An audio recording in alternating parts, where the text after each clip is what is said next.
I would like to start out today with a question.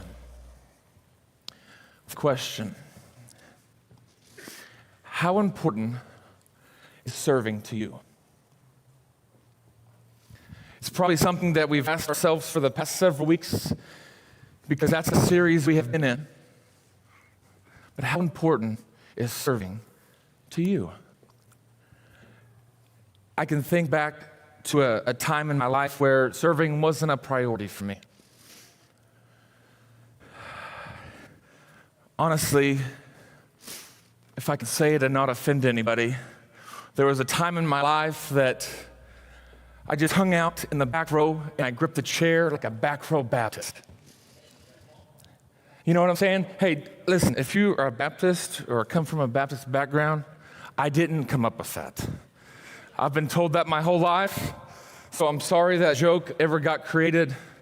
But that's just what I done. I was a back row Baptist clinging on to that back chair for a few years of my life. And it's a question that I asked myself but didn't give any thought to.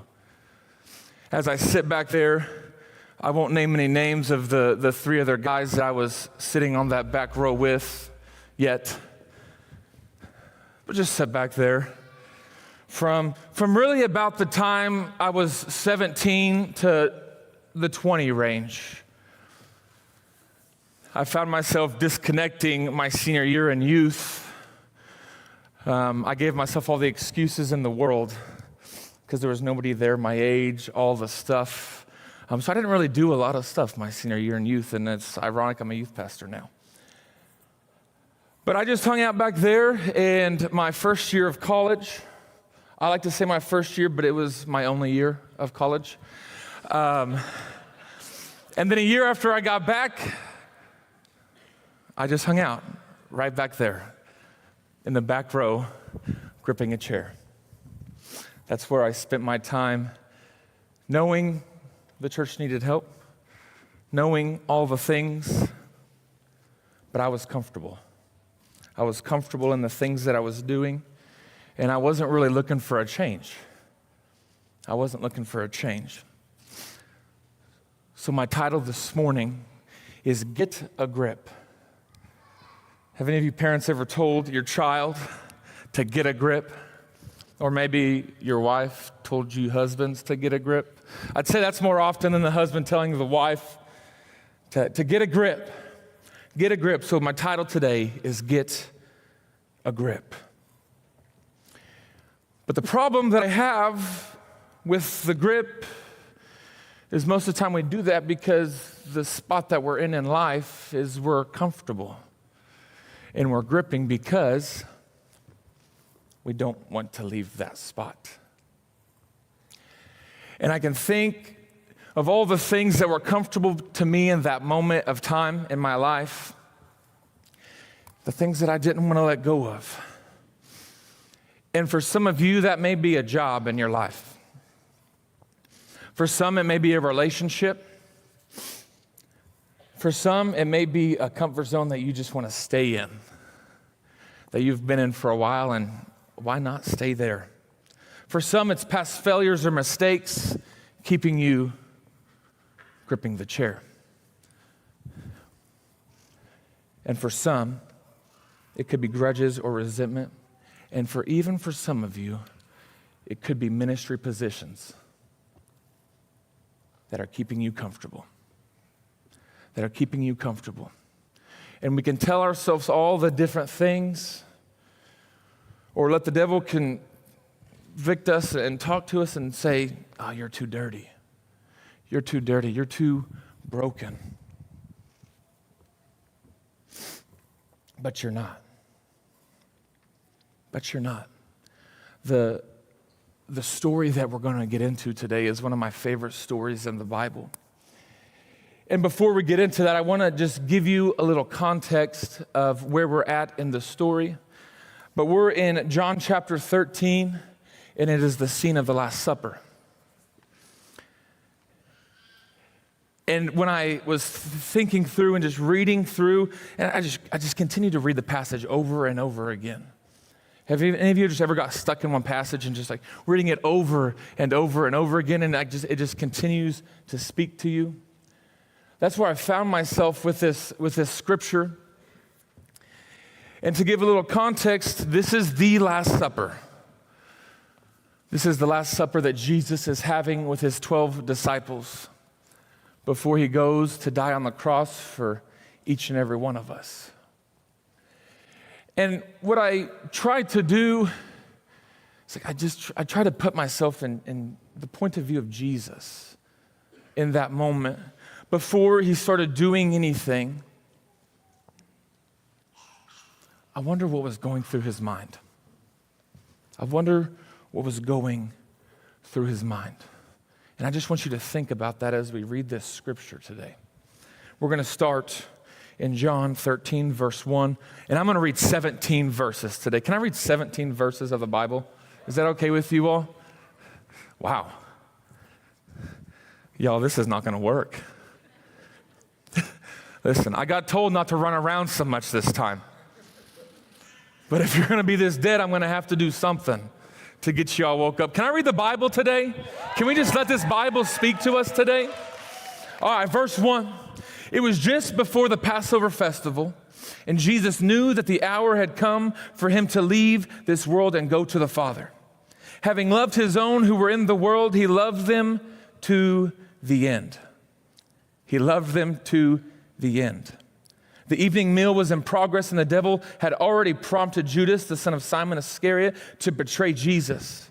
Jesus knew that the Father had put all things under his power, and that he had come from God and was returning to God. So he got up from the meal, took off his outer clothing, and wrapped a towel around his waist. Now this next part. To me, this next part is the most beautiful image, the most beautiful scene in the entire Bible. And don't get me wrong, Jesus dying was obviously crucial and very important to our well-being, our life as a whole. But to me, this next part is just the most beautiful, poetic thing that I could ever imagine or begin to understand. And it says, after that, he poured the water into a basin and began to wash his disciples' feet, drying them with a towel that was wrapped around him. He came to Simon Peter, who said to him, Lord, are you going to wash my feet? Jesus replied, you do not realize now what I am doing, but later you will understand. Now, I tried to put myself in Peter's shoes right here. Like, what would I have said? I probably would have told Jesus no, like Peter did initially. Not probably for the same reason that Peter did, but feet are disgusting to me, and I don't like people touching my feet. So I think my first response may have been like Peter's coming up right here. Maybe for different reasons, but I think we would have had the same response initially, and probably for some of you as well. But no, said Peter, you shall never wash my feet. You shall never wash my feet. Nobody's ever told Jesus no before, right? Unless I wash you, you have no part with me. And then Peter flipped the script. Then Lord, Simon Peter replied, he said, not just my feet, but my hands and my head as well. Wash my whole body. Jesus answered, those who have had a bath need only to wash their feet. The whole body is clean, and you are clean, though not every one of you. I wonder who he's talking about in that spot. For he knew who was going to betray him. And that was why he said, not everyone was clean. When he had finished washing their feet, he put on the clothes and returned to his place. Do you understand what I have done for you? He asked them. You call me teacher and Lord, and rightly so, for that is what I am. Now that I, your Lord and teacher, have washed your feet, you also should wash one another's feet. This is something the youth hear all the time. I told you it's my favorite, and I use this all the time. But he said, you should wash one another's feet. I set you an example that you should do as I have done for you. I think that's where we stop, though. I think for the majority of the church as a whole, not just Real Love Church, but I think the majority of the church as a whole, is I think we read to, now that I, your Lord and teacher, have washed your feet, I think we stop. I think we just stop like, that is beautiful. But I don't want to hear what you have to say next, because that's hard. That's hard to love other people. That's hard to serve other people, especially ones that you want to punch in the face sometimes. Right? Right? God's going to put you in their path more than anybody else. But I think that's where we as the church stop most of the time. We don't want to listen to what he has to say next. But he says, I have set you an example that you should do as I have done for you. Very truly, I tell you, no servant is greater than his master, nor is a messenger greater than the one who sent him. Now that you know these things, you will be blessed if you do them. You will be blessed if you do them. Notice he didn't say you'll be blessed and just leave it. You'll be blessed if you do them. I think a lot of times we wonder why we're not getting blessed and the person over there is getting blessed. Well, what are you doing? Are you washing people's feet, or are you throwing more dirt on them? What are you doing? This is Jesus, ironically enough, was giving up a ministry position because his time on the earth was coming to an end. And I tried to just understand what he was doing, what he was thinking. I think us as parents or uncles or whatever you are in this room, we've sit and we've examined people. And I could imagine Jesus at his spot at the table, going around one by one, looking at his disciples and just thinking about each of their life and where each of them were at when he came into their life. Like, some of these men were some of the most broken, bad people you could have met.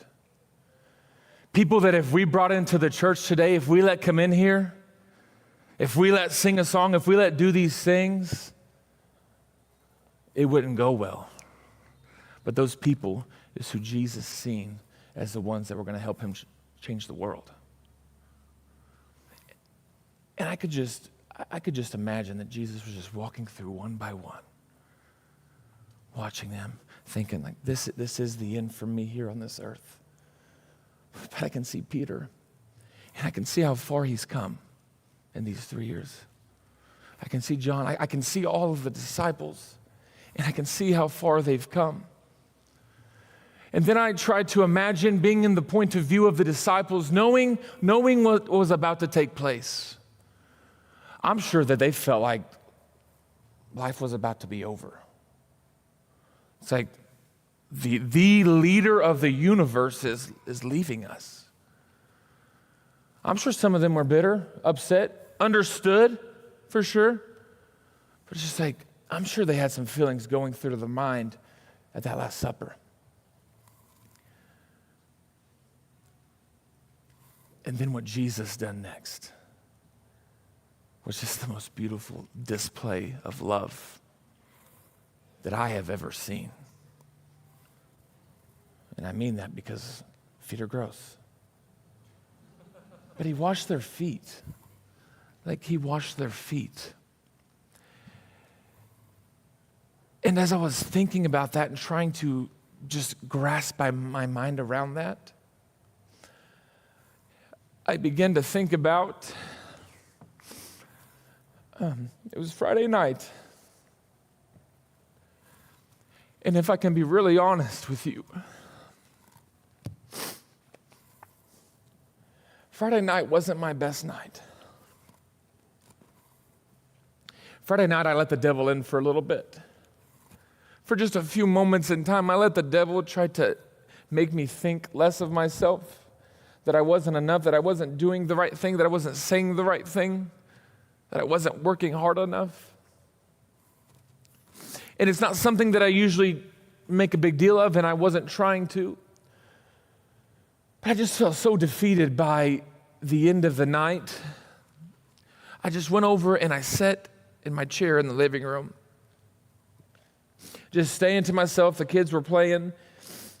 Natalie was making some dinner, and I sat there, and I'm sure a lot of you have been in the same spot. But I just sit there, and I leaned down, and just with my head in my hands, I just began to rub my head and begin to pray and think some more. Because I was feeling defeated. I was feeling like being done. But what happened next was God sent somebody to wash my feet. One by one, my kids took notice that I was just sitting there quiet. And they didn't get in a line, but just periodically one would come up after another. And as I just sit here, they would come up and they would say, "I love you, Daddy. I love you, Daddy. Is everything okay? Like, what's wrong?" And they would leave, and then the next one would come. And then our baby, who's pretty much a toddler now, he came up to me, so smart. He came up to me, and he picked up my head, and he gave me a kiss, and just looked at me with that smile. And I'm like, I bet you that's how the disciples felt when Jesus started washing their feet. Like, I could imagine in that moment, that's probably how they felt when Jesus started washing their feet. No matter the things that they were going through, because here's the deal, they all had families, they all had things going on outside of their ministry, and I promise you their life wasn't perfect. But in that moment, everything was reassured and everything was okay because he washed their feet. And when I watched my kids come up one by one and just begin to love on me for a few moments, like I was throwing myself a pity party, and they just washed my feet. I was just sitting there gripping onto the chair, and they washed my feet. They loved me. Didn't ask why. They just loved me and wanted to know what was wrong. And in verse 1, Jesus knew that the hour had come for him to leave this world and go to the Father. Having loved his own who were in the world, he loved them to the end. He loved them to the end. And I think if we can understand that, if we can begin to grasp that, each and every one of us in the room actually loving other people to the end. The problem is we all have our own definition of what the end is. We decide when we're done with ministry. I've heard the cop-out answers. I feel released. I'm too broken. I'm too old. Can't ever get out of being a follower of Jesus.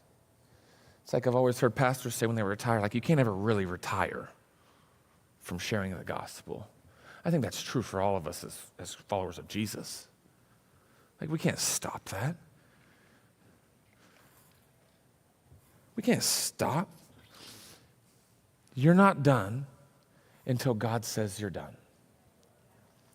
You're not done until God says you're done. No matter what you want to tell yourself, the quicker that you can understand that and realize that, God's going to continue to use you. See, some of you think there's nothing left for you to do. There's no one else that you can speak life into. But God's not done with you. God isn't done with you. You can ask this question to yourself today. Have you ever decided you're done? I know I'm not the only one for a moment has had a pity party. But I know that some stay in them longer than they should. Have you ever told yourself that you're done? You see, the problem with that is some of you, you're past the point of gripping the chair even. I think the gripping the chair is not a terrible place to be. But some of you, you're past that point. You're just sitting down. And you come in here week in, week out. Hear the Bible preached. I don't care who preaches it. If it comes from this, you can fact check them. You can look in the Bible. You have the same one. But we don't do anything about it. We don't apply it. Like I'm telling you, if there's breath in your lungs, you're not done. Like you're not done. And you're crucial to the mission of the church as a whole and this church. Like I need us to understand that. I had a 2 next month, wash my feet, love me. Like they served me. That's a way of serving somebody. If you have breath in your lungs, you're not done. You see, but for some of you, you felt released from a ministry. Or maybe you just like, I'm just too old. For someone in the church hurt you. For some, it's at work. Somebody at work hurt you, and you're causing that to affect you. Or maybe it's not just somebody at work, but it's just work as a whole, because you go to work, you work as hard as you can, you come home, and then everything still feels broken.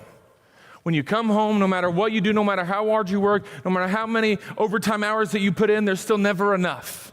And people keep asking and asking, and you're expected as mom and dad or whoever to support your family, but every single day it's the same cycle over and over and over again. And what happens for most of you people that let yourself stay in that pity party is you let it creep over into your spiritual life. And well, I've just got a lot of stuff going on right now, so I can't serve. I've heard that. I've got that response. And I think we have that wrong. Like, look at the disciples' lives.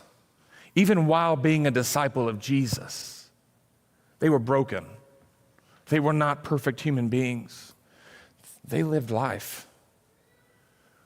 We have got to figure out a way as the church, as Real Love Church, to serve through it. To let God bless us in the middle of it.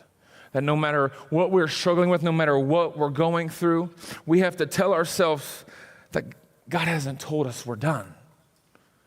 God tells you you're done when there's no breath in your lungs. But as long as we're breathing, as long as we're living, we've got a reason to praise. We've got a reason today. You may feel at your end, but your ministry isn't over. Your ministry isn't over. You may feel dirty and worthless and broken, but there's still so much that you can do. There's a baby that you can pray over in the nursery time during class. There's a 2 and 3-year-old that you can serve, that you can have patience for, that you can grab them a toy, you can play with them, you can serve them, you can show them how to be like Jesus. There's a K through 5 that is hungry and has so many questions. And you know what I've found is most kids don't get their questions answered then. So from 6th grade through high school and from young adults to adults, we didn't get fed at the base level, at the foundation of where we should have been fed. So we're like asking all these questions, like wondering what is what, so confused. It's like, it's simple as a child. So why not give it to them when it's just so simple to understand and apply? But here's what I want you to understand. Every single one of us can do that. You may not be the one preaching in K through 5, but you know what I think that we need downstairs? Is we need a preacher, but we need a prayer team just like we have upstairs. Whether that's people that have been in a ministry before and are not, whether that's somebody new, It just needs to be somebody that believes in God, that wants to see every single person come to know Jesus. You see, there's more ways to serve than just leading a room. How special of a moment could that be if you pray with a little second grade boy and it's like, who is Jesus? Like, what can he do for me? What does it mean to be saved? Could you imagine what that would do for your heart? I think it would take you back to that first time that you stepped into a calling, and it'd make you feel brand new again. Just imagine that. Like, we as a church have to be the hands and feet of Jesus, not only out in the world, but in this building too.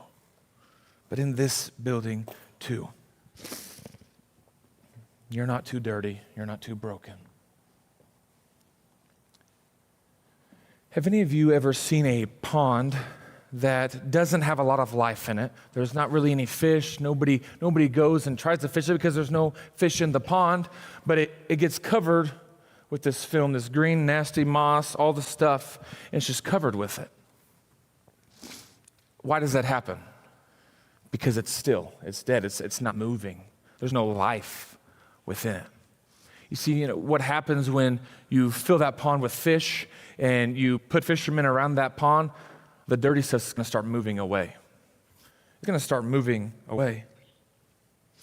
And it says this in verse 10. Those who have had a bath need only to wash their feet. Their whole body is clean, and you are clean, though not every one of you. You see, we just need to knock some dust off. Washing the feet we just need to knock some dust off. Amen? You won't stay clean by clinging onto your chair. You won't stay clean by clinging on to your chair. And that's going to look different for each of you in this room. You can begin to process and to think, how would that look for me? See, for some, it's stepping back out of the comfort zone that you stepped out of so long ago. Now you're back in it. Stepping out of the comfort zone that you stepped out of so long ago, and now you're stepping a step back in it. Just like I want you, if that's you, I want you to take yourself back to the moment that you just answered the call to serve. And as you begin diving into serving other people, what that made you feel like, the purpose that it gave you. For some of you, it's past failures that are letting the devil define you. I'm too broken. I've messed up too many times. There's nothing that I could do. I'm not worthy or deserving enough to serve other people. Do you see what people say on Facebook when somebody like that tries to do something? Like, they call those people hypocrites. The beautiful thing about the church is it's made up of imperfect people. They're going to struggle. That aren't going to be perfect when they leave these doors. It's just not how it works. But how it does work is we serve a perfect God who loves us unconditionally, no matter if we're not perfect. And I think that's what we need to grasp onto. And for some, it's holding on to what's comfortable. Maybe it's life outside of this place that you know, if you were to accept Jesus today, that you would have to change your life. You see, and I wasn't doing anything crazy at that point in my life when I was being the back row Baptist, gripping the chair, but I just wasn't serving. I wasn't being obedient to what God had called me to, if we're being honest. I think, honestly, the only thing that I prayed for during that time, and you can ask Caleb, was for a potential spouse. Like, I got out of high school and I was ready. Like, I was ready to have a family. I was ready to find the person that I was going to live my life with. But little did I know that when that person came along, it was going to be the driving force of what helped me serve and grow in my ministry. And I think God used that, and he was speaking to me, and he was working in me even when I was sitting back there being disobedient. Like he was working things all out. You see, we've all had people in our life that have sacrificed for us. Each and every one of you right now can think of somebody in your life that has sacrificed for you. Whether that be financially, spiritually, no matter what it is, you can think there's been people in your life that have sacrificed for you. It says in verse 15, I have set you an example that you should do as I have done for you. I can think back from the time I was an infant to right now, and I can begin to think and imagine all the people that served me, all the people that sacrificed for me. For my parents, it was spiritually and financially. Worked as hard as they could to provide for us what they could, physically and spiritually. But the other major one in my life was my youth pastor, Verl. And he said a lot of meaningful things to me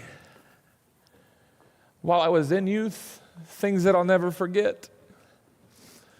But I think what stuck out to me more than any of the things that he said to me during the ministry was when he wasn't the youth pastor anymore and I was just sitting back there clinging onto the chair. He still loved me and he served me. He washed my feet. He would ask me on a weekly basis, there's room in the front.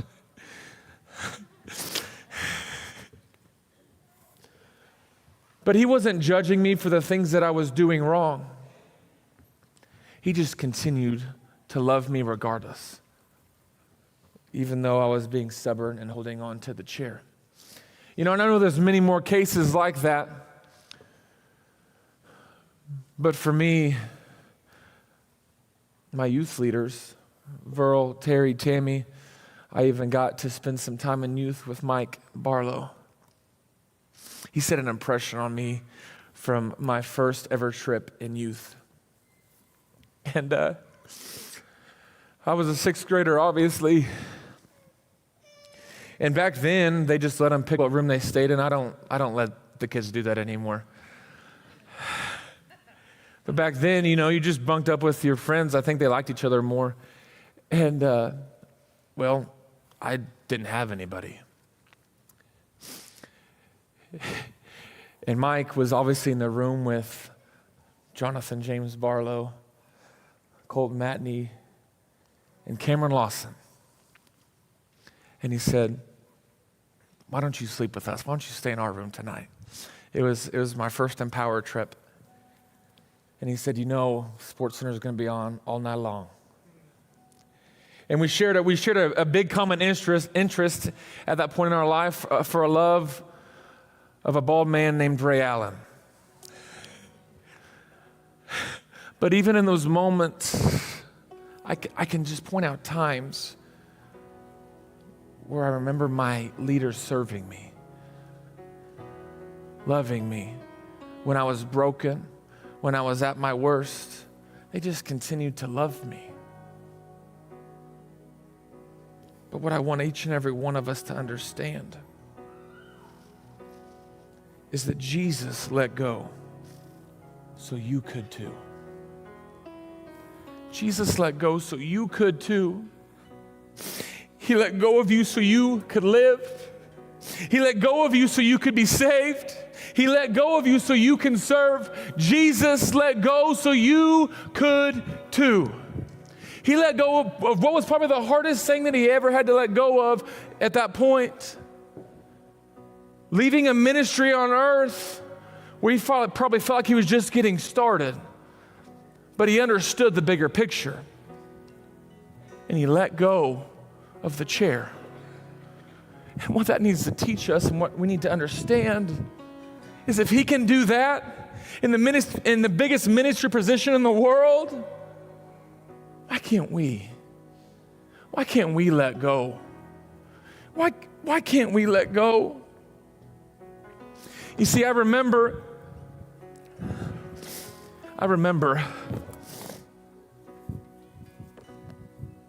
this back row. And I remember all the things that I was going through. I'm going to come right beside you, ladies. And I would sit right here. Week after week after week. It got to the point where the pastor didn't even have to say anything. Mark didn't have to say anything to convince me that I needed to be obedient to go pray.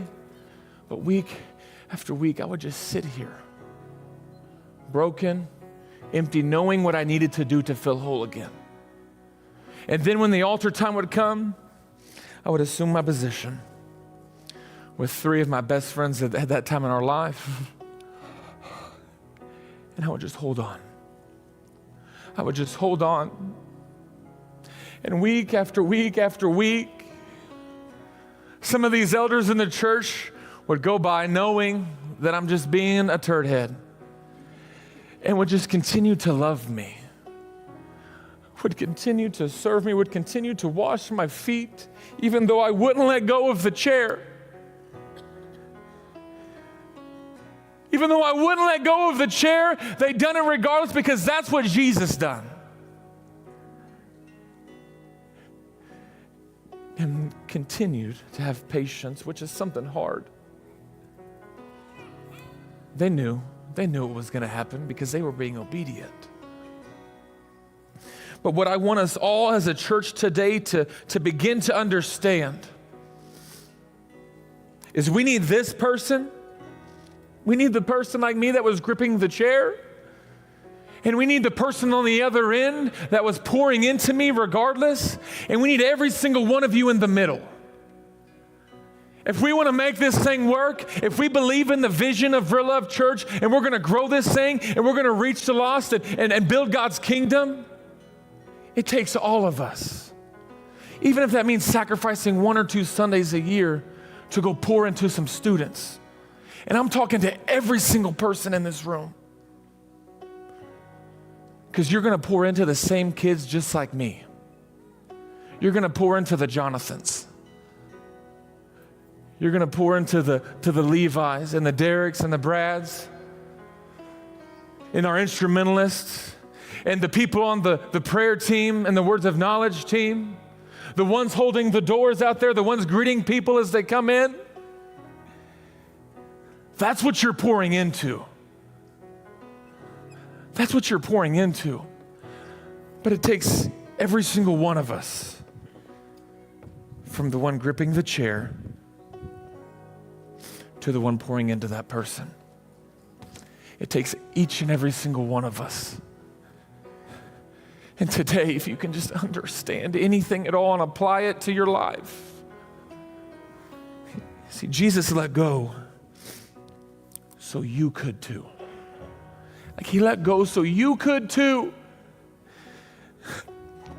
I could say it over and over and over again because it's so important. This is the foundation of being a follower of Jesus, is to wash people's feet, even when they're holding on to the chair. Like this is who we are as followers of Jesus.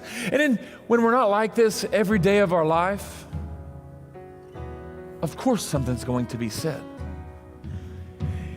You see, what we need to do is be more intentional about the things that we say about ourselves, about other people, the things that we think about, the things that we think to be true because somebody else told us.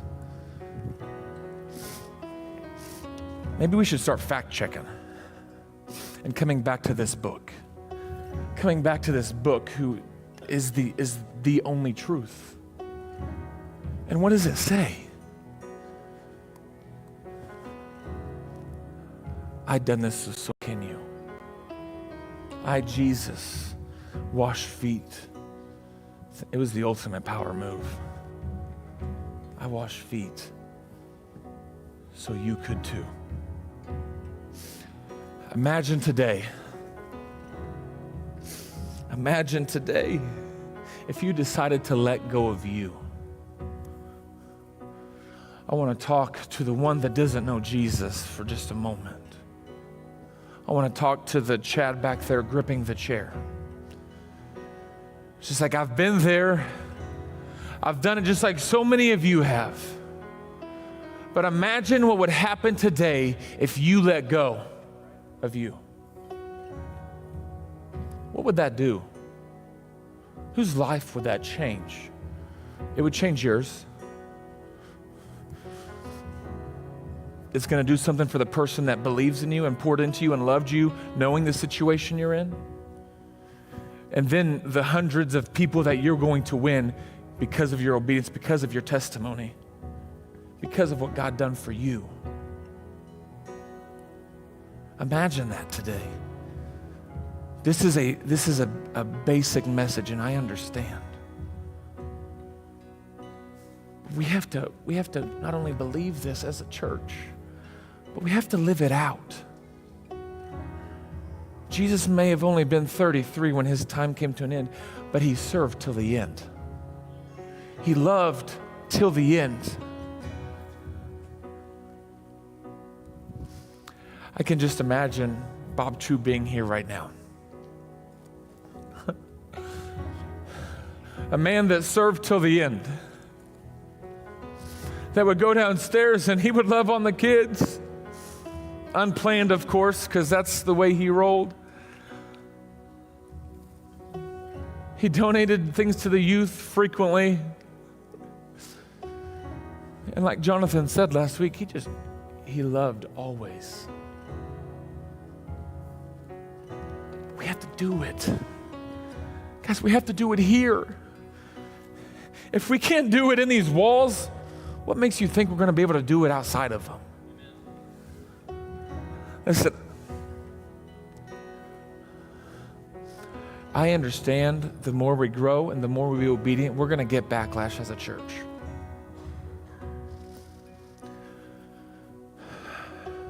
But I think we can affect the amount of it.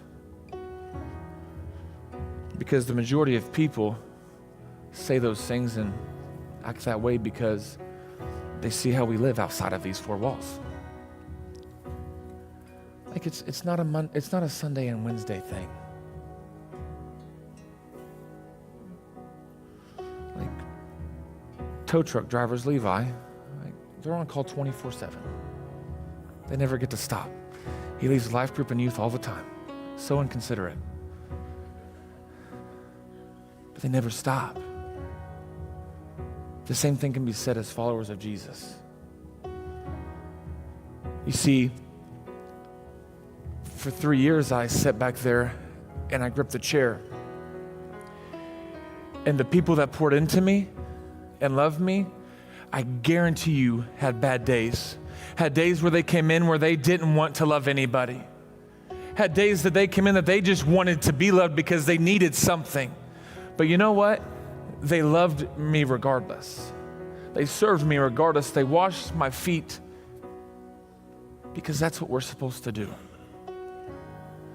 We don't get bad days as followers of Jesus. And what I mean by we can't have bad days, we can't have days where we don't see the positives in every situation and try to turn everything that we go through for good. Imagine stepping into fulfilling the calling that you quit or you thought was dead. Much like Jonah. When he finally obeyed, the whole city of Nineveh was affected by that.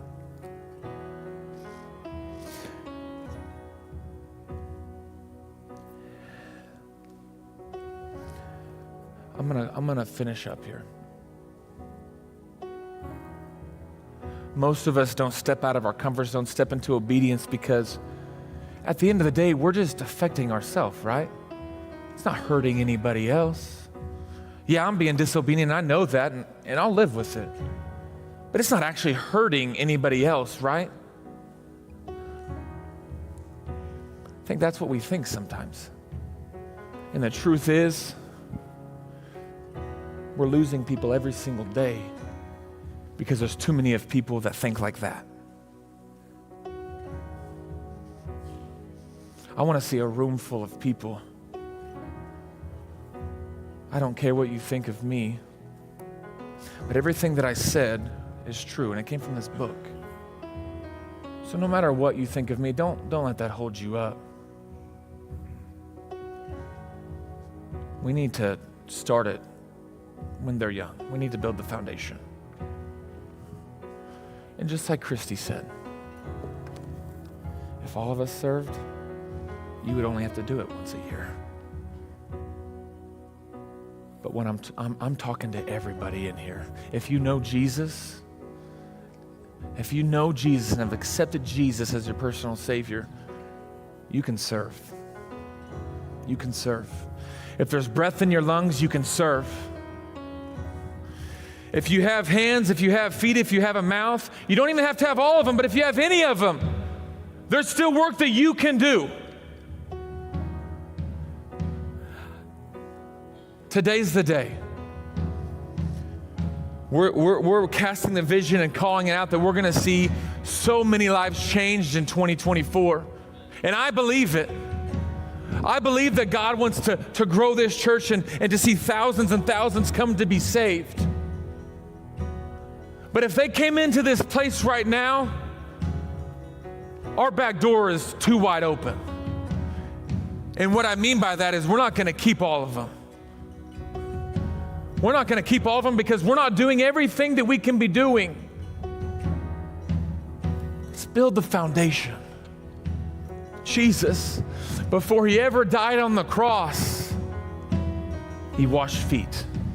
He washed feet of the people that were gripping onto the chairs. You think the disciples were obedient every single step of every single day? No. But he washed their feet anyway. Jesus showed us how to let go and get a grip on serving others. Now it's time for us to do the same.